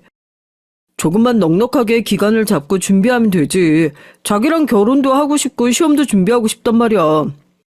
오빠한테 오히려 부담될 텐데 한 가지만 하는 게 더 낫지 않겠어? 아니야, 이번엔 꼭 붙어볼게. 결혼 준비도 열심히 하고. 확고하게 남자친구가 얘기하는 걸 들으니까 그게 가능한 일일까 싶었지만 할 수 있다고 하니까 믿어주기로 했어요. 결혼 준비 같은 경우엔 아무래도 시간적인 여유가 있는 제가 더 많아서 남자친구에게 일정이 생기면 그때 미리 말해주겠다고 한 뒤 양가 부모님도 뵙고 왔고요. 결혼을 준비한다는 것은 기뻤지만 한편으론 남자친구가 잘할 수 있을까에 대한 걱정도 됐던 것 같아요. 하지만 걱정했던 제 예상과는 다르게 결혼 준비에 대해서 남자친구도 협조적이었고 시험도 잘 준비해 나가는 것 같았습니다. 만나서 근황을 나누던 중에 시험 준비를 하는 남자친구를 보니까 자연스럽게 친구가 생각이 났어요. 그러고 보니까 내 친구 중에서 혜민이라고 알지? 걔가 이번에 행정고시 준비하고 있다더라? 그래? 걔 공부도 잘했잖아. 경쟁자가 한 명 늘어났네. 걔도 두세 번 정도 본 것 같던데 오빠랑 준비한 기간이 비슷해. 아, 그래? 잘 준비했겠지. 뭐 그나저나 우리 상견례 식당은 어디로 할까? 내가 리스트 알아놨어. 시험 준비하느라 바쁠 텐데 이런 것까지 알아봤어? 당연하지. 꿈에 그리던 자기와의 결혼인데 이 정도는 해야지. 뭔가 급하게 말을 돌리는 느낌은 있었지만 저랑 별로 친하지 않은 친구였고 오고 가며 인사만 나누던 사이라 그 뒤론 딱히 얘기할 것이 없어서 자연스럽게 넘어갔던 것 같아요. 직장을 다니면서 결혼 준비를 한다는 게 쉽진 않았지만 양가 부모님께서도 저희 뜻을 따라주셔서 생략할 수 있는 부분은 생략하고 결혼하기로 했죠. 남자친구도 스스로 공부 시간을 정해서 열심히 하고 있고 저도 직장을 다니면서 결혼 정보를 얻으며 생활하고 있었는데요. 남자친구도 이번엔 굳게 마음을 먹었는지 연락도 잘 안 되고 항상 공부한 사진을 저에게 보내면서 어느 정도 진도를 나가는지 얘기를 줬거든요. 그런 모습을 보니까 본인의 일에 있어서 열정적인 사람이라 그런지 멋있어 보이더라고요. 하지만 제 행복은 더 이상 커지지 않았습니다. 그 당시에 굳게 남자친구를 믿고 있었던 제가 바보같이 느껴진 일이 생겼거든요. 평소처럼 퇴근하고 쉬고 있는데 친구에게서 연락이 오더라고요. 수민아, 너 지금 자? 내가 지금 로데오 나와 있는데 여기 너 남자친구가 있는 것 같아서. 아니야, 태연 오빤 잔다고 해서 내가 알겠다고 했는데? 아, 그래? 내가 잘못 본 건가? 분명히 태연 오빠 같았는데? 아니야, 시험 준비하는 사람이 지금 나가서 뭘 하겠어. 그렇지? 게다가 여자랑 있었으니까 아니겠다. 내가 잘못 봤나 봐. 미안해. 쉬고 있는데 잘 쉬고 다음에 얼굴 보자. 친구의 말이 왠지 찝찝하긴 했지만 남자친구가 그럴 일이 전혀 없었기 때문에 의심을 더 하진 않았는데요. 하지만 얼마 뒤에 얘기를 남자친구에게 해줬을 때 미묘한 표정 변화를 보고 나서 뭔가 이상하다 싶었습니다. 오빠, 내 친구 지혜 알지? 걔가 얼마 전에 로데오에서 오빠 봤다더라? 어? 나를? 어디서? 언제? 뭐야, 이렇게 당황을 해. 진짜 밖에 나갔었어? 아니, 당황한 게 아니라, 난 당연히 공부만 하고 있었는데, 날 봤다니까. 그래서 내가 오빠 다시 시험 준비하는 것 때문에 공부하고 있을 거라고 했거든. 그 뒤로는 별말 없었고? 무슨 말? 내가 아닐 거라고 하니까 그럼 본인이 잘못 봤던 것 같다던데? 그치. 그날도 내가 공부한 거 사진 보내줬잖아. 그때 당시에 문제 삼지 않았으니 지난 일이라고 생각하고 있고 남자친구가 아니라고 하니까 그 말을 믿었던 것 같아요. 당황스러워하는 걸 보니까 사실 여자의 촉으로는 뭔가 이상한 게 있었는데도 저도 그 당시엔 결혼 준비로 바쁘고 남자친구가 보내주는 사진으로 안심하고 있었기 때문에 신경은 안 썼던 것 같아요. 하지만 제가 너무 풀어주고 있었던 걸까요? 사진은 매일 보내긴 해도 뭔가 이상하다는 느낌이 계속 들었어요. 그래도 8년을 만나온 사람인 만큼 믿고 괜한 의심하지 말자는 생각도 하고 있었기 때문에 따로 터치하진 않았습니다. 의심은 계속됐지만 괜히 이걸 들춰봤자 저만 상처받을 것 같다는 생각이 들었거든요. 또 평상시엔 결혼 준비도 잘 도와주고 공부도 열심히 하는 모습을 보니까 그 뒤로는 또 신경을 쓰지 않던 중 친구랑 대화를 하다가 한 번 더 이런 일이 있으면 그땐 물어볼 필요가 있겠더라고요. 이번에 시험 다시 본다고? 결혼 준비. 이번에 오빠는 행정고시 준비를 다시 한다고 해서 내가 준비는 하고 있지 뭐. 그 오빠도 진짜 대단하다. 너도 다른 면으로 대단하고. 그러면 계속 고시원에 계신 거야? 응. 안 그래도 내가 이번에 집 구하면 합치자고 했는데 뭔가 반응이 미적지근하더라고. 오빠한테 매달 용돈도 주고 결혼 준비도 혼자 다 하는데 그러면 너무 서운할 것 같은데 괜찮아? 요즘 힘들긴 한데 괜찮아. 근데 좀 뭐랄까 예전에 비해 싸한 느낌이 계속 드는데 혹시라도 오빠가 마음이 변할까 봐 무섭기는 해. 우리가 적게 만난 것도 아니고 사실 예전에 네가 밖에서 오빠 만났다고 했을 때 물어봤거든. 근데 엄청나게 당황하더라고. 에이, 그건 내가 잘못 본 걸 수도 있으니까 너무 신경 쓰지 말고 결혼 준비 잘 해야지. 친구의 위로에 괜찮아지긴 했지만 이전보다 연락하는 횟수나 만나는 날도 짧아지다 보니까 저도 모르게 불안했던 것 같아요. 신경을 쓰면 계속 안 좋은 생각만 할 것 같아서 결혼 준비에 집중하기로 했어요. 남자친구도 지금 힘들 것이란 생각을 하고 있었는데 용돈을 요구하는 주기가 짧아지기 시작했어요. 그때부터 이 사람은 제대로 시험을 준비하고 있긴 한 건가 생각이 들더라고요. 자기야, 나 오랜만에 친구 만나는데 혹시 용돈 좀 미리 줄 수 있나? 이번 달만 해도 벌써 세 번째인데 오빠, 내가 돈을 많이 버는 것도 아니고 부담돼. 나 시험 준비하느라 잘 나가지도 못하고 힘들었는데 그 정도도 못해줘? 나중에 시험 붙으면 호강시켜 준다니까. 아니 오빠 그게 벌써 몇 번째인데 이번엔 진짜 어려워. 아니 이럴 때 남자친구 기 살려줘야 되는 거 아니냐? 너 나랑 결혼한다며 미리 내조한다고 생각하면 되잖아. 그게 어려워? 그 말을 듣고 나니까 저도 모르게 욱하는 감정이 생길 수밖에 없었어요. 그동안 제가 보내준 돈이 얼만데 저렇게 말하나 싶었거든요. 여러분들은 이해가 가시나요? 게다가 시험이 얼마 남지도 않았는데 친구들을 만난다고 하는 것도 이해할 수가 없었고요. 저랑은 만날 시간이 없고 친구들은 만날 시간이 있나 싶더라고요. 그래도 남자친구가 먼저 연락이 와서 저에게 사과를 하니까 이 사람이 나를 생각해주고 있다는 건 느낄 수 있었습니다.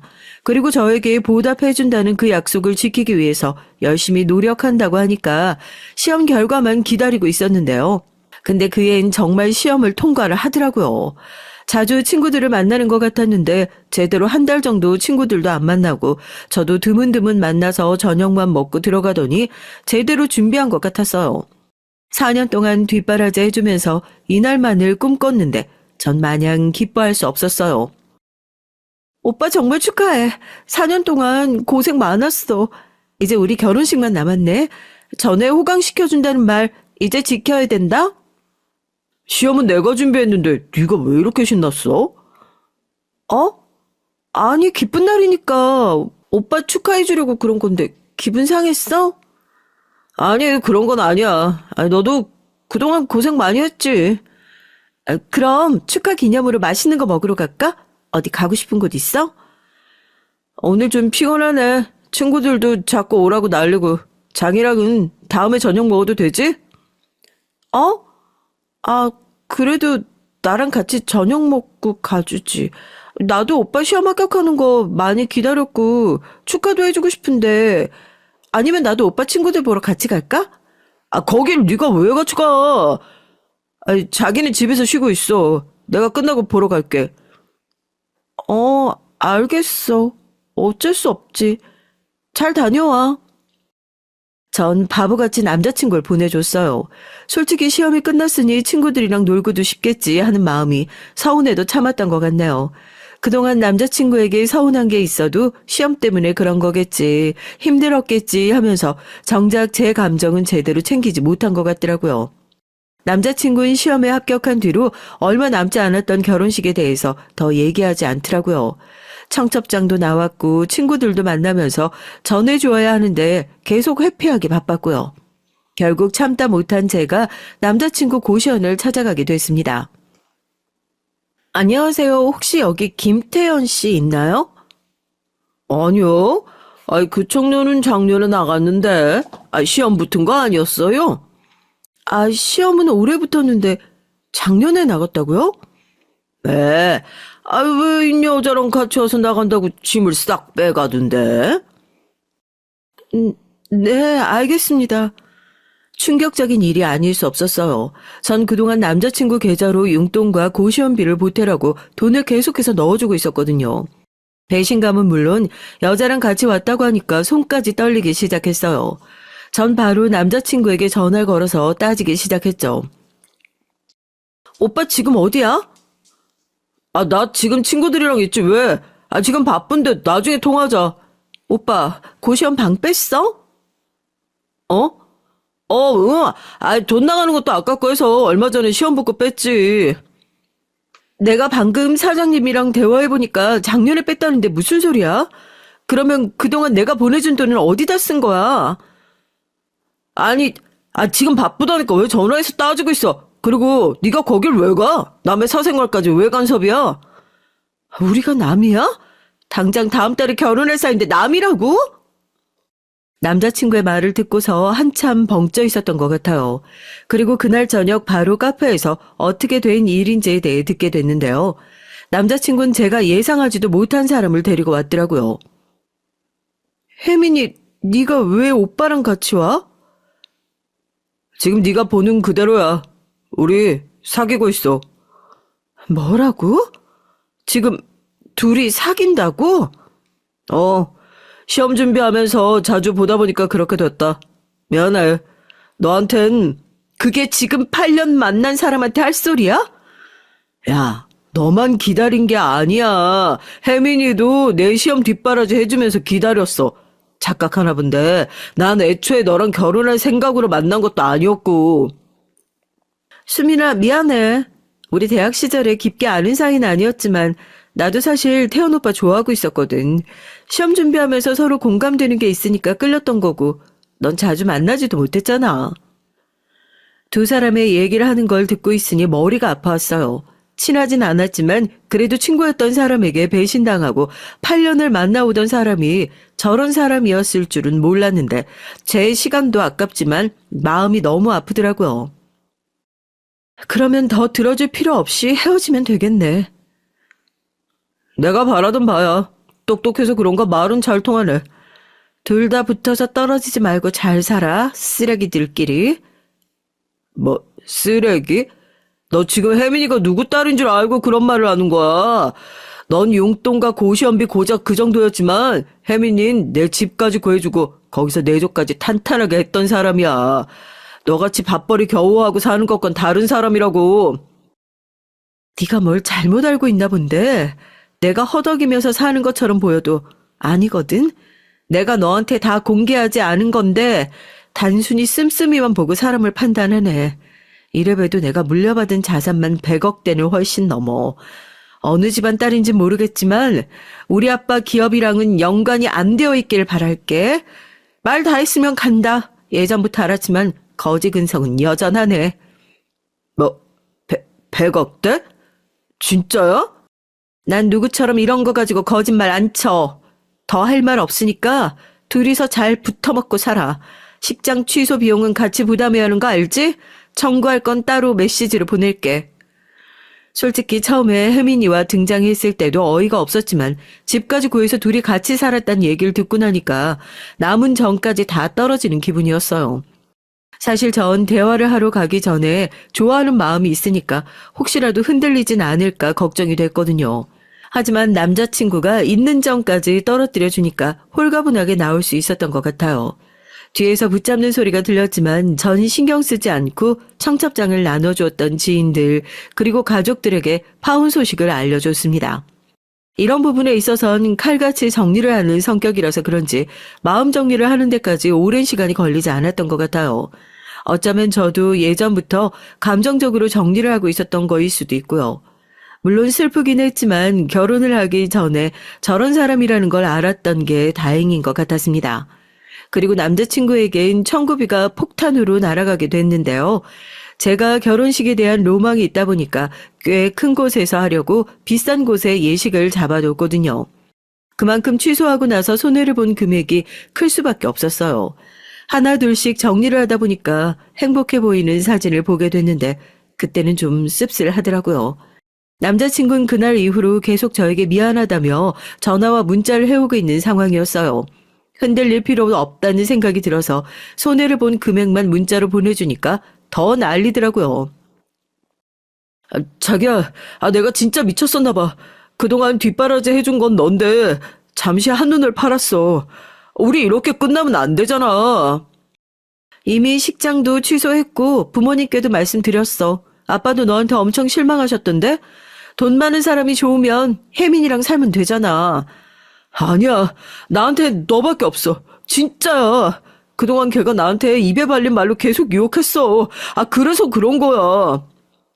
걔네 집에 돈이 많다는 걸 알고 네가 접근했던 건 아니고 그리고 자산이 있다는 얘기 듣자마자 나한테 붙는 거 보면 돈에 미치긴 미쳤구나. 박쥐도 아니고 이곳저곳 붙어 다니면서 부끄러운 줄 알아. 그리고 좋은 말 할 때 돈 보내. 손해본 게 얼만 줄 알면 너 기절하겠다. 내가 그동안 쌓은 정이 있어서 그나마 봐준 거라 그 정도지.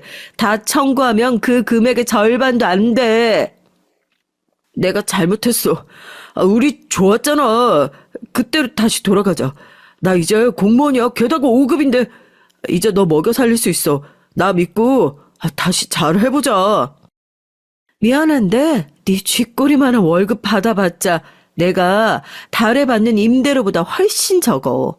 난 이 돈으로 평생 여유롭게 살 테니까 넌 너대로 잘 살아. 사람을 돈으로만 보는 사람이 저보다 더 좋은 사람을 만날 수 있을까요? 아무 조건 없이 남자친구를 사랑했는데 이렇게 배신을 당할 줄은 몰랐습니다. 제가 상처를 받은 만큼 복수를 하고 싶은 마음에 친구에게 이 소식을 전했는데요. 그 친구가 발이 넓은 편이라서 분명히 이 얘기가 퍼질 것이라고 생각했거든요. 나 파혼했어. 얼마 전에 만났는데 그 자리에서 혜민이까지 데리고 오더라. 둘이 3년 만났대. 와, 진짜 미친 거 아니야? 대박이다. 너 그 자리에서 가만히 있었던 거 아니지? 뺨 한 대 못 치고 온 게 후회가 되긴 하는데 괜찮아. 걔 우리 집에 어떤 집이신지 모르잖아. 그래서 내가 가지고 있는 건물 몇 개 말해주니까 바로 표정 창백해지던데? 야, 혜민이도 그럼 돈 보고 만난 거네? 집도 구해주고 용돈도 줬다는데 나한테 쥐꼬리만큼 해줬다고 혜민이보다 못했다더라고. 야, 어이구, 잘 헤어졌다. 진짜 네가 그동안 헌신한 거 생각하면 내가 가서 한마디 해주고 싶다. 안 그래도 어떻게 복수할까 생각 중인데 뭔가 코를 제대로 밟아주고 싶단 말이지. 야, 일주일 뒤에 동창회 있잖아. 거기서 얘기해버려. 동창들 너네 둘이 다 결혼하는 줄 알아. 친구의 얘기를 듣고 나서 동창회 날을 기다리면서 관리도 열심히 하고 그날 가서 파혼 소식을 제대로 알리기로 했어요. 솔직히 제가 8년 동안 만난 사람인데 뒤통수를 맞았는데 그 정도는 해야 되는 거잖아요. 그래서 그날만을 기다리며 미리 옷도 사두고 일부러 차를 바꾸려고 했던 시즌이라서 남자친구가 꿈의 차라고 외치던 외제차도 하나 끌고 가기로 했습니다. 그 정도는 해줘야 배가 아플 것 같았거든요. 드디어 당일날이 되고 당시에 졸업을 했던 친구들이 모였어요. 결혼을 축하한다는 얘기부터 시작해서 저에게 말을 거는 친구들이 많더라고요. 솔직히 안 올 줄 알았는데 혜민이도 그 자리에 있어서 뻔뻔스럽다는 생각이 들었습니다. 사람들이 모이기 시작하고 곧이어 남자친구도 도착을 했는데 절 보고 깜짝 놀라더라고요. 전 평상시에 여자친구에게 보여주지 않던 명품들을 다 가지고 갔었기 때문에 아마 제가 가지고 있는 명품을 보고 놀란 것 같았어요.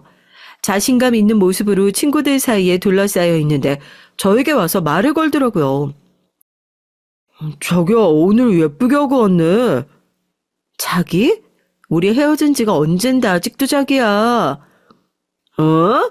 야, 니네 헤어진다고? 아니, 다음 달에 결혼한다며. 아이, 헤어진 거 아니야. 다음 달에 결혼하는 거 맞고, 우리가 좀 다퉈서 그래. 자기야, 아직도 화난 거야? 내가 미안하다고 했잖아. 손 치우고. 다들 모인 것 같으니까 이제 얘기할게. 우리 파혼한 거 맞아. 너네가 시간 내서 와준다고 했는데 일이 이렇게 돼버렸네. 니네가 가장 궁금할 이유부터 설명해 주자면 거기 있는 혜민이랑 태연 오빠가 눈이 맞아버렸지 뭐야. 제 얘기에 사람들은 웅성거리기 시작했고 혜민이는 얼굴이 빨개진 채 어쩔 줄 몰라 하는 게 보였어요. 남자친구도 당황하면서 아니라고 해명을 하기 시작했는데요. 아니야. 나 쟤랑 인사만 하고 다닌 사이고, 바람 피지도 않았어. 다 거짓말이야. 내가 시험에 붙고 나서 신경을 못 써준 건 맞지만, 그렇다고 이렇게 할 필요는 없잖아. 내가 그럴 줄 알고 미리 다 준비해왔어. 자기야, 내가 진짜 미쳤었나 봐. 그동안 뒷바라지 해준 건 넌데, 잠시 한눈을 팔았어. 우리 이렇게 끝나면 안 되잖아. 이미 식장도 취소했고 부모님께도 말씀드렸어. 아빠도 너한테 엄청 실망하셨던데? 돈 많은 사람이 좋으면 혜민이랑 살면 되잖아. 아니야. 나한텐 너밖에 없어. 진짜야. 그동안 걔가 나한테 입 벌린 말로 계속 유혹했어. 그래서 그런 거야. 제가 공개한 파일엔 남자친구의 목소리가 그대로 담겨 있었고 틀자마자 친구들은 모두 큰 소리를 내며 웅성거리기 시작했어요. 와, 그럼 지금까지 뒷바라지 해준 여자친구 버리고 지금 혜민이한테 갔다는 거잖아? 정신 나간 거 아니야? 어떻게 사람이 저러냐? 아니, 그러고 보니까 예전에 이 근처에서 태연이 본 것 같았는데 그때 그럼 수민이가 아니라 혜민이랑 있었던 거네? 군대도 기다려주고 다 했는데 어떻게 저러냐? 근데 혜민이는 잘 사는 집 맞나? 쟤도 학교 다닐 때 얘기 많았잖아. 허세 부린다고. 맞아. 계산할 때마다 사라지고 본인이 쏜다면서 우리가 돈 다 냈잖아. 태연이는 제대로 알아보고 만난 건가? 그때부터 분위기가 소란스러워지기 시작하자 혜민이도 가만히 있을 수 없는지 서서 나가려는 액션을 취하더라고요. 그걸 본 친구들은 혜민이에게 정말 사실이냐며 물어보니까 아무 말도 못하고 있던 혜민이는 저를 향해 얘기를 했습니다. 아니야, 다 거짓말이야. 나 태연 오빠랑 만나는 건 맞지만 수민이랑 헤어진 줄 알았어. 정말이야. 뭐? 이혜미, 너 말 다 했어? 네가 그동안 나한테 뭐라고 했는지 여기서 다 말해줘. 내가 뭘? 그리고 진짜 나쁜 건 오빠지. 양다리 걸친 건 오빠잖아. 뭐라는 거야? 너도 다 알면서 만났잖아. 저런 재미도 없는 애를 왜 만나냐면서. 네가 더 잘해준다고 말할 땐 언제고? 이제 와서 발뺌이야. 동창회는 두 사람의 싸움으로 번지기 시작했고 친구들은 모두 둘 다 똑같다면서 혀를 차기 시작했어요. 저에게 와서 위로를 해주고 같이 욕해주는 친구들이 있으니 뭔가 후련하기도 하고 한편으론 씁쓸한 마음도 생기더라고요. 그래도 제대로 한 방 먹였다는 건 확실했습니다. 이제 모르는 친구들도 없을 거고 다들 두 사람을 피할 건 분명했으니까요. 그렇게 한번 터뜨리고 나니까 속도 후련해지고 동창회를 정리하고 밖으로 나가니 남자친구가 기다리고 있었습니다. 이러니까 속이 시원해? 당연하지. 니들이 한 짓을 생각하면 아직 멀었지만 그동안 만난 정이 있으니까 이 정도인 거야. 내가 사과도 하고 앞으로 안 그러겠다고까지 했는데 이렇게 내 인간관계까지 망쳐놓는 게 말이 돼? 그럼 반대로 넌 혜민이랑 바람핀 건 말이 되는 거고 날 몇 년이나 속였는데 이 정도도 못하면 불공평하지. 진짜 내가 잘못했다고 했잖아. 한 번 실수한 거 가지고 이렇게까지 할 일이냐고. 미안한데 넌 한 번이라고 생각하지? 몇 년 동안 날 속여가면서 받았던 돈, 결혼 준비하면서까지 바람을 핀 사람을 믿으라고? 행정고시도 패스한 사람이 그 정도 머리는 안 돌아가나 봐? 제 마지막 말을 끝으로 남자친구는 더 이상 얘기를 하지 않았고 전 그대로 외제차를 끌고 집으로 돌아왔어요. 엄마께선 제 표정이 좋지 않으니 더 묻지 않으셨고 아빠께선 화가 많이 나셨더라고요. 그래도 결혼하기 전에 알아서 이 정도였지 결혼을 했으면 이혼 절차도 밟아야 하고 일이 더 복잡해질 뻔했네요.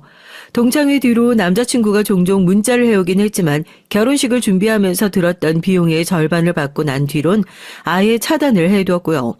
그리고 혜민이는 그 뒤로 동창들의 얘기를 들어보니 완전히 다른 친구들에게도 차단을 당한 상태라고 합니다. 진짜 친하게 지냈던 절친에게도 본인이 잘못한 건 없다며 우겼다고 하네요. 사람은 고쳐 쓰지 못한다고 예전부터 친구들 사이에서도 얘기가 많았는데 이번에 제대로 알았다고 해요. 너 그때 나가고 나서 분위기 장난 아니었어. 그럴만하지. 들어보니까 예전부터 말이 많았다면서? 말도 마라. 걔 심지어 돈 뜯긴 남자애들도 있다던데? 게다가 거기에 걔 예전에 남자친구가 있었는데 만나는 시기가 태연 오빠랑 겹치더라고. 진짜 난리도 아니었어. 남자들끼리 주먹 다짐할 뻔했거든. 아, 걔도 양다리였다고? 진짜 끼리끼리네. 그리고 알고 보니까 걔네 집안도 뭐 없던데? 제대로 하고 있는 것도 없는 것 같고 내가 그렇게 당당하면 기업 이름이라도 말해달라고 했거든. 걔가 입 꾹 닫고 있으니까 나중에 전 남자친구가 말해줬는데 우리 하청기업이었어. 진짜? 그 기업 딸 맞대? 맞으면 그것도 문제인 게. 그럼 그동안 왜 그렇게 살았을까? 내가 알아봤을 땐 그 사장님은 딸이 아니었고 회사 직원 딸이었대. 대기업 다니시는 건 맞지만 회장님 정도는 아니라는 거지. 이 정도면 걔 정체 자체가 궁금하다. 어디서부터 어디까지가 거짓말일까? 평생 그렇게 살 거야. 그런 애들은 허언증은 못 고치거든.